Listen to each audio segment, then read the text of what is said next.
As the debate over government spending comes into focus this week, I think it's worth noting once again how this debate has shifted in recent weeks.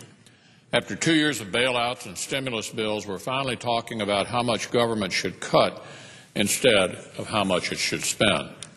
Obviously, the details matter, and we'll be working those out in the weeks ahead.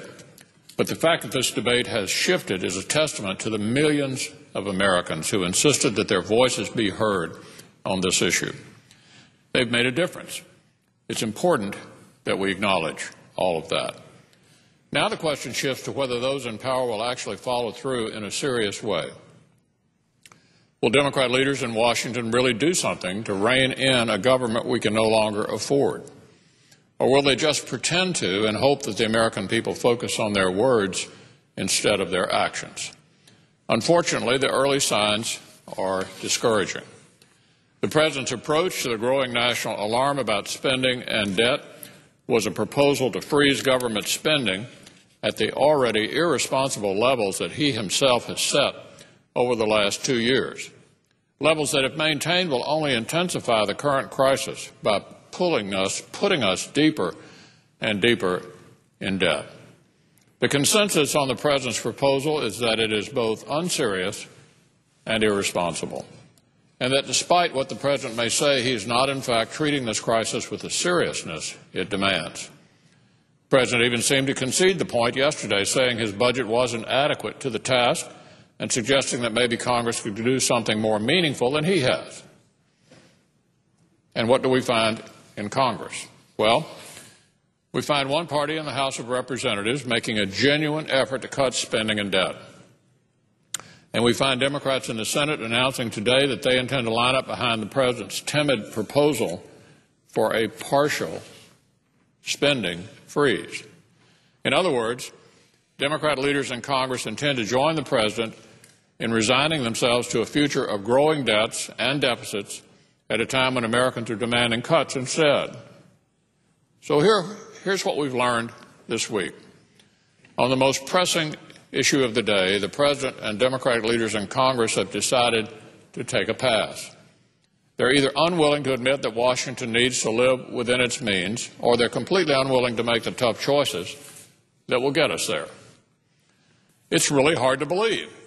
Americans are screaming at us to do something about a $14 trillion debt. The President proposes a budget that nearly doubles it, and Democrats clap their hands in approval. Maybe Democrats were so focused on passing their health care bill last year they didn't notice what's been going on in Europe. Maybe they were so focused on defending their stimulus that they missed a national uprising right here at home about the spending and the debt that they've racked up. Maybe they missed the fact that while we were busy adding $3 trillion to the debt, nearly 3 million Americans lost their jobs.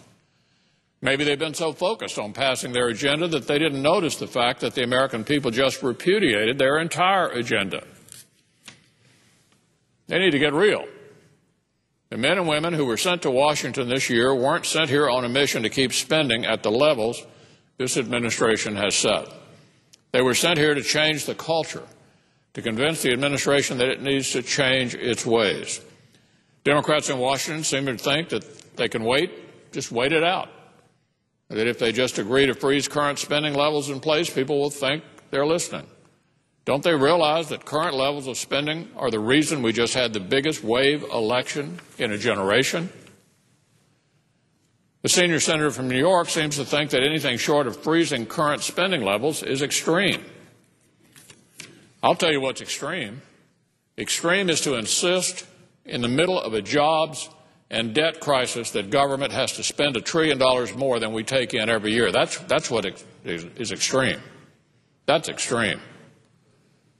Extreme is a view of the world that says government will not live within its means, even when the American people are demanding it. Extreme is a view of the world that says the survival of that program is more important than the survival of the American dream itself. Extreme is telling our children they may have to do without because we refuse to do with less. So I would suggest to my Democratic colleagues to stop thinking about what they can get away with and start thinking about what's actually needed to solve this crisis. I suggest they start listening to the American people who are telling us in no uncertain terms that a freeze won't cut it. Madam